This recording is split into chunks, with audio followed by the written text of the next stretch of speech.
Lyra had felt 19 alphas circle her in the pit, their boots scraping stone, their breaths sharp with disdain, before she realized none of them would claim her. She didn't need eyes to sense their revulsion. It lived in the silence they left behind, in the cold air where their body should have been. What she hadn't prepared for was the sound of marble cracking under an iron boot, the scent of winter pine and blood iron flooding her senses, or the growl that vibrated through her bones. Every man in this room just made the mistake of his life. But first, she had to endure the rejection. The great hall reeked of wet fur and nervous sweat. 20 unmated Omegas had entered the ceremony, but Lyra stood alone now in the sunken pit, the final trial ground. She'd wrapped her hands around the prayer beads her mother left her, the only thing keeping her from collapsing. Her hair fell loose past her shoulders, and she'd tried to braid moonflowers into it that morning, but her fingers had been shaking too badly. The blindfold across her eyes was purple silk, ancient, ceremonial, marking her as unfit for the hunt. The temple healers who'd raised her after the accident called it a blessing of modesty. Lyra knew better. Her milky white eyes disturbed people, made them look away. Elder Morkan's voice cut through the hall like rusted iron. Omega Lyra Vale, daughter of the fallen House of Vale, age 23. The silence that followed was suffocating. No footsteps.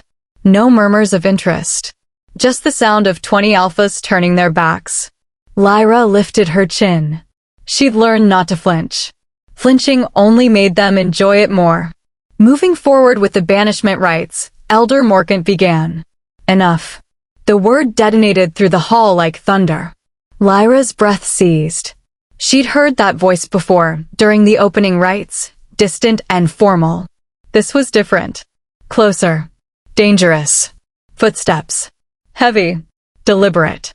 Each one sent vibrations through the stone floor that she felt in her teeth. The crowd's murmuring died as if someone had strangled it.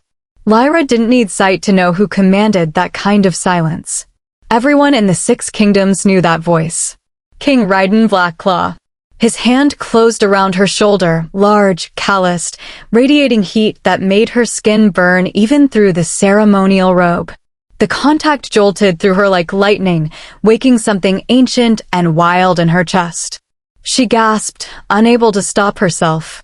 "This ceremony is over," he said, and his voice was darker up close, textured like smoke and winter storms. "I have found my queen." The king just shattered centuries of tradition for the one Omega the pack despised. "We're on a mission to hit 50 subscribers today, and we need your help to reach the milestone. If you believe everyone deserves a second chance at fate, smash that like button and hit subscribe right now to join the pack. Your support keeps this story alive. Now, let's see if Lyra survives her first night in the king's castle." "Your Majesty," Elder Morkan's voice cracked with barely concealed rage. "Forgive my interruption, but this Omega is compromised. Blind since childhood. No dowry, no bloodline worth preserving. Surely Lady Sarah Munfen, with her impeccable heritage, or perhaps Lady Kira. Did I ask for your recommendations, Elder?" The king's tone dropped to something lethal. "No, Your Majesty, but I only thought to spare you from." "Then hold your tongue. My choice is made." His grip on Lyra's shoulder tightened, not painful, but possessive, claiming, and she felt the room collectively hold its breath. "She is mine." The pit floor was cold beneath Lyra's bare feet, and she could smell the anticipation bleeding from the crowd above, hot breath, expensive perfumes covering nervous sweat, the metallic tang of bloodlust. This wasn't just a ceremony. It was a spectacle. Next, Elder Morkan announced, and Lyra heard another alpha's footsteps approach, circle her once, then retreat. 16 now. Or was it 17? She'd lost count somewhere between humiliation and numbness. Sarah Munfen's laughter cut through the silence like breaking glass. Poor little blind mouse. Does she even know they're leaving? More laughter. Lyra's fingers tightened around her prayer beads until the string cut into her palm. "Don't flinch. Don't give them the satisfaction. Perhaps we should spare her the remaining trials," Morkan said, his voice dripping false sympathy. "Clearly, the moon goddess has enough." The word shattered the air itself. Lyra felt it before she heard the footsteps, a pressure change, like a storm front rolling in. The temperature in the great hall dropped. Her skin prickled with goosebumps as something primal and ancient filled the space, stealing the oxygen, commanding submission from every wolf present. The footsteps were measured, deliberate. Each one made the marble groan. Then his hand closed around her shoulder, and Lyra's world ignited. Heat poured through her veins like molten gold. Her knees nearly buckled. "She is mine," King Ryden Blackclaw said, and his voice was a promise of violence to anyone who disagreed. But Lyra felt something else in his grip, a tremor, slight, almost imperceptible. As if he was the one struggling to stay standing. As if he'd been waiting for her his entire life. "Your Majesty," Morkant hissed, "you don't understand what you're—" "Take her to my chambers," Ryden commanded, ignoring him entirely. Now. And for the first time in 6 years, Lyra felt something more dangerous than fear. Hope. The king's citadel rose from the mountainside like a blade carved from obsidian. Lyra felt the temperature drop as they crossed the threshold, heard the echo of her footsteps change from stone to polished marble. Everything here was bigger, colder, sharper. "This way, my lady." The servant's voice was carefully neutral, but Lyra caught the underlying tremor. Fear. They were all afraid here. The royal wing smelled of cedarwood and old leather. The servant left her at a door that opened with a heavy groan, and Lyra stepped inside, her hands outstretched until they found a wall. "You can drop the frightened act." Lyra spun toward his voice. Ryden. He was close, she could feel his presence like a furnace. "I'm not," she started. "You held your chin up in that pit while 20 alphas treated you like carrion. You're not afraid of me." His footsteps approached. "You're afraid of why I chose you." Her throat tightened. "Everyone wants to know why. Everyone can go to hell." He was right in front of her now. She could smell winter pine and something darker, blood and smoke. "Take off the blindfold." "I can't." "Lyra." Her name in his mouth was a command and a plea. "Take it off." Her hands shook as she reached for the silk. It fell away, and she felt his sharp intake of breath. "Your eyes," he whispered. "I know. There. Beautiful." His thumb brushed her cheekbone, and she gasped. Like moonlight through storm clouds. Lyra's breath caught. No one had ever. "You're tired," Ryden said, his voice softening in a way that made her chest ache. "Sleep. I'll be right outside your door." "Why?" The word escaped before she could stop it. He paused at the threshold. "Because something in this citadel wants you dead, and I won't let that happen." The door closed, and Lyra stood alone in the darkness, her heart hammering. She'd just traded one nightmare for another. The breakfast tray arrived with the dawn. Lyra smelled it before she heard the servant set it down, warm bread, honey, blackberries. And something else. Something bitter cutting through the sweetness like a razor. Aconite. Her mother's voice echoed from memory. Wolfsbane, little love. It smells like almonds hiding in flowers. Never forget. Lyra's hand hovered over the teacup, her pulse racing. Who would? "I hope you're enjoying the king's hospitality." Sarah Munfen's voice slithered into the room like poison given form. "Though I imagine it must be overwhelming for someone of your limited station." Lyra turned toward her, keeping her expression neutral. "Lady Sarah. Please, we're practically sisters now." Sarah's footsteps circled closer. "I thought we should talk. Woman to woman. The king is complicated. His previous Omegas didn't fare well. Tragic accidents, mostly." Lyra's stomach twisted. "There were others?" "Oh yes. 3, by my count." Sarah's voice dropped to a whisper. "He gets bored so easily. And when he does..." She trailed off meaningfully. "That tea is specially blended. For your nerves. You look positively ill." Lyra's fingers found the cup. Still warm. She lifted it slowly, brought it close enough that the bitter scent made her eyes water. Then she turned and threw it directly at where Sarah's voice had been. The lady shrieked as scalding liquid hit her face. "My apologies," Lyra said calmly. My limited station makes me so clumsy. The door slammed open. Raiden filled the frame, his aura flooding the room with lethal intent. What happened? Sarah's voice turned saccharine. Your Majesty, she attacked me. The tea was poisoned, Lyra said quietly. Aconite. I could smell it. Silence. Then Raiden's voice, colder than she'd ever heard it. Sarah. Get out. But Your Majesty. Out. Before I forget your counsel. Sarah fled. Raiden crossed to Lyra, his hands framing her face. How did you know? I've always been able to sense things others can't. Since the accident. She swallowed hard. Your Majesty, what did she mean about previous Omegas? His jaw tightened. There were no previous Omegas, Lyra. She's lying. Then why? Because war is coming, he said quietly. And you're standing at the center of it. The sacred moon lake sat in a crater carved by ancient gods, its water black as ink under the crescent moon. Raiden led Lyra down the stone steps, his hand steady on her lower back. Why here? She asked. Because this place reveals truth. His voice was rough with something she couldn't name. And I need to know what you are. I'm just... Don't. He turned her to face him. I've commanded armies, Lyra. I've walked through battlefields where the dead outnumbered the living. But when I touched you in that pit, I felt something I've never felt before. Fear. Her breath caught. Of me? Of what losing you would do to me? His hand slid to her neck, thumb resting on her pulse. My father used to say the true king would know his oracle by scent alone.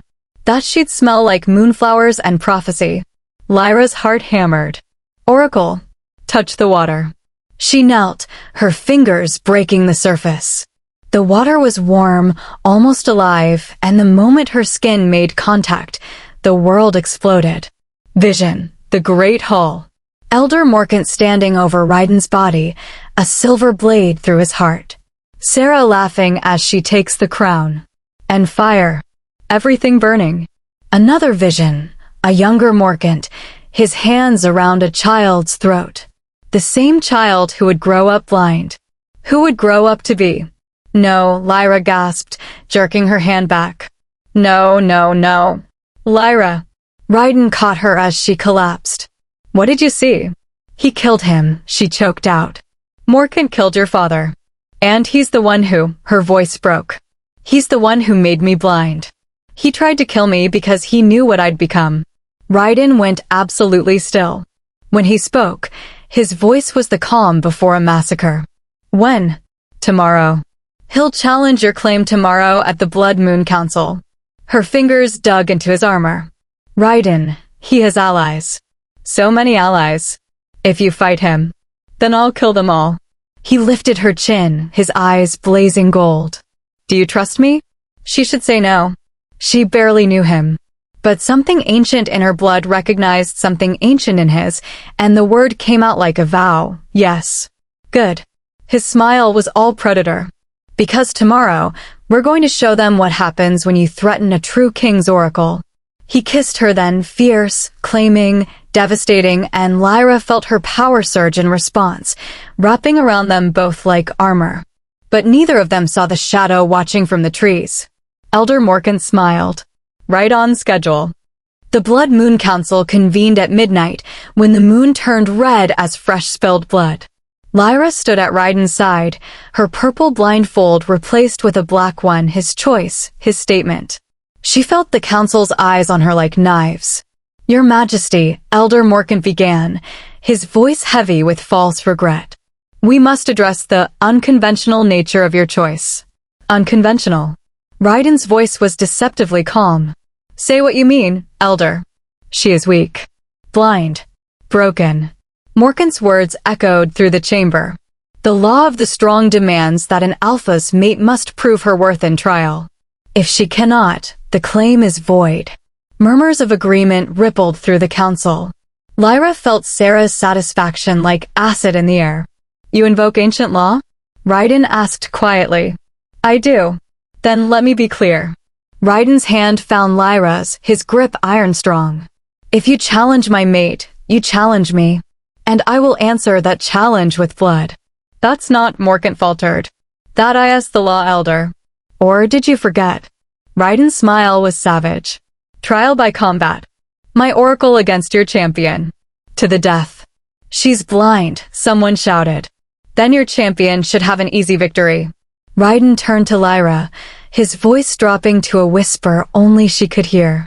Can you do this? Every instinct screamed to say no. But the vision at the lake had shown her something else, a version of herself standing tall, eyes blazing with power, and Raiden alive because she'd been brave enough to fight. Yes, she whispered back. Morkant's smile was venomous. I accept. My champion is Gareth Irefong, undefeated in 63 battles. A giant of a man stepped forward, his aura reeking of violence and death. The trial begins at dawn, Morkant declared. May the moon goddess have mercy on your soul, little Omega. That night, Raiden held Lyra against his chest as she shook. What if I fail? She whispered. You won't. How do you know? He tilted her face up, his thumb tracing her jaw. Because you're not fighting for yourself anymore. You're fighting for us. For what we could become. His voice cracked slightly. And I've never wanted anything as much as I want a future with you. Lyra kissed him then, pouring everything she couldn't say into it, fear, hope, love. When they pulled apart, his eyes were glowing gold. Whatever happens tomorrow, he said, you're already my queen. But neither of them knew that Gareth Irefong had never lost a battle because he'd never fought fair. And Sarah had just given him a blade coated in silver, the one thing that could kill an oracle before her power fully awakened. The arena was an ancient pit carved into bedrock, surrounded by torchlit tiers where the pack gathered to watch Omegas die. Lyra stood at the center, her blindfold still in place, her heart a war drum in her chest. Gareth Irefong entered like an avalanche, 7 feet of muscle and scars, his silver blade gleaming red in the firelight. Begin. Morkant's voice cracked like a whip. Gareth lunged. Lyra felt the air displacement and rolled left. His blade sparked against stone where her head had been. The crowd roared. Fight back, little mouse, he taunted.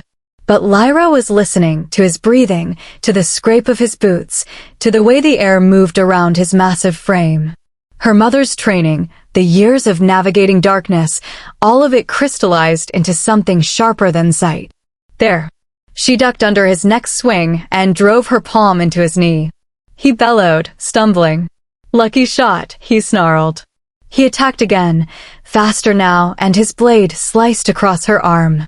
Lyra gasped as silver burned through her veins like acid. The crowd's cheering turned deafening. Lyra. Raiden's voice cut through the noise, desperate. She felt it then, a presence behind her. Moving through the shadows. The scent of aconite and steel. Assassin. The vision from the lake flooded back, Raiden's body, the blade, Morkant's triumph. This wasn't about her trial. This was an execution.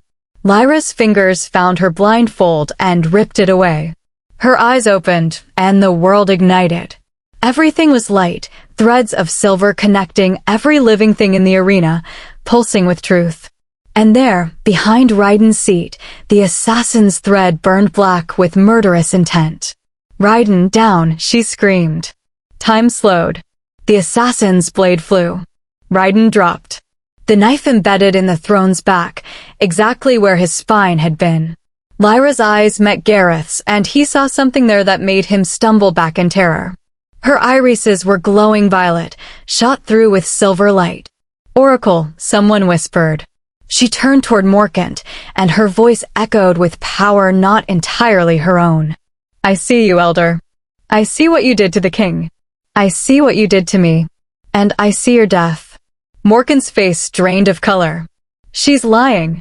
Sarah shrieked. She's a witch. Silence. Raiden's command shook the arena. He vaulted into the pit, his transformation already beginning, bones cracking, muscles expanding. His wolf was massive, black as midnight, eyes burning gold. He looked at Lyra and she understood. Finish it. Lyra turned back to Gareth, her power surging. Yield or die. Choose now. The giant warrior looked at her glowing eyes, at the king's wolf standing behind her, and did something he'd never done in 63 battles. He dropped his blade and knelt. The arena erupted in chaos, some cheering, others screaming betrayal. But Lyra only had eyes for Morkant, who was backing toward the exit. Guards. Ryden's voice was barely human. Seize Elder Morkant and Lady Sarah. The charges are high treason and attempted regicide. You can't prove, Morkant started. I don't need to prove anything, Lyra said quietly, her eyes still blazing. Because everyone here just watched you try to murder your king. As the guards dragged them away, Sarah's screams echoing off stone, Ryden transformed back to human form and pulled Lyra into his arms. You terrify me, he whispered against her hair. Good, she whispered back. You terrify me too. But as the crowd celebrated their Oracle Queen, neither of them noticed the figure slipping away in the shadows, Morkant's apprentice, carrying a message that would reach the northern territories by dawn. The Oracle lives. Send the army. The coronation took place 3 days later, under a moon so full it looked ready to shatter. Lyra stood before the entire Blackclaw kingdom wearing a gown of midnight silk and silver thread, her eyes no longer hidden, reflecting the torchlight like amethysts. The crown was ancient, forged from the bones of the first Alpha and blessed by the moon goddess herself. As Ryden placed it on her head, she felt power surge through her bloodline, waking something that had slept for generations. Your Oracle Queen, Ryden announced, his voice carrying across the assembled pack. Lyra Vale Blackclaw, the moon-blessed, seer of truth, and my mate for all eternity. The roar of approval shook the Citadel's foundations. But Lyra barely heard it. Because her oracle sight was showing her something else, threads of fate weaving around them, around the kingdom, pulling taut toward a future that blazed with both glory and ash. Later, in their chambers, Ryden pulled her close. What did you see during the ceremony? Your eyes went distant. Lyra turned in his arms, her hands framing his face. The truth. Which is, you didn't choose me that day because of some ancient prophecy or because you smelled my oracle blood. Her voice softened. You chose me because if you hadn't, your bloodline, the true king's line, would have ended. I'm not just your queen, Ryden. I'm your survival.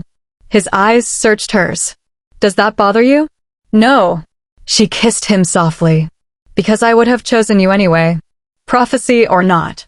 He kissed her back, deeper, claiming, and she felt their bond solidify into something unbreakable. When they pulled apart, his eyes were glowing gold, hers blazing violet. The council wanted to know why you chose a broken Omega, she whispered. Then they're fools. His hand slid to her neck, possessive and gentle at once. I chose you because you're the only one strong enough to stand beside me when the real war begins. What war? Ryden's expression darkened. The one that's coming. Morkant wasn't working alone.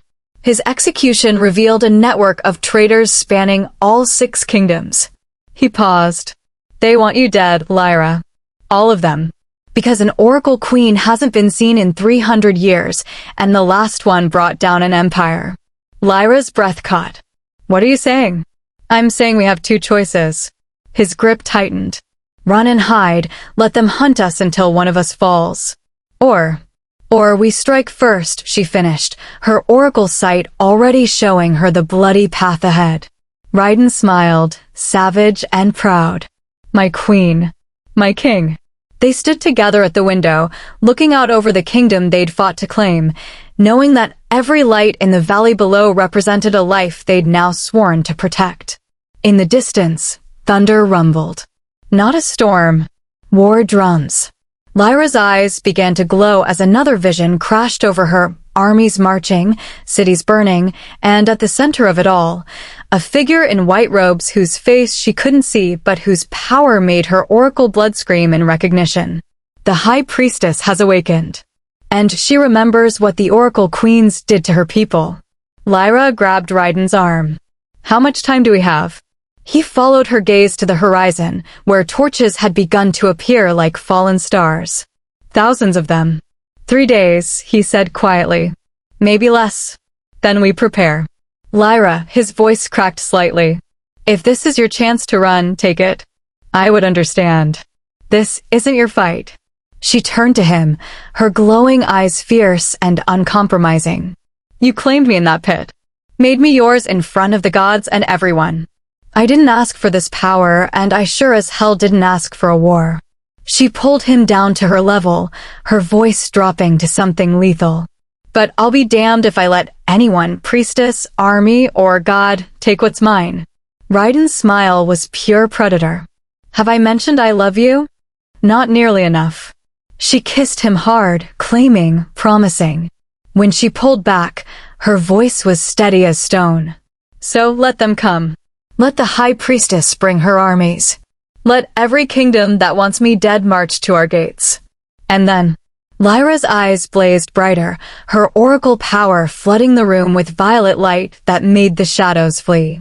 And then they'll learn what happens when you threaten a true king's oracle. The war drums grew louder. The moon turned red. And in the distance, the high priestess smiled as her army of 20,000 began their march toward the Black Claw Citadel, carrying with them a weapon that could kill even an oracle queen. A blade forged from the bones of the last oracle who dared to defy them. Lyra and Raiden stood at the window, hands intertwined, crowns glinting in the firelight. Their reign had just begun. But their war? It was already here.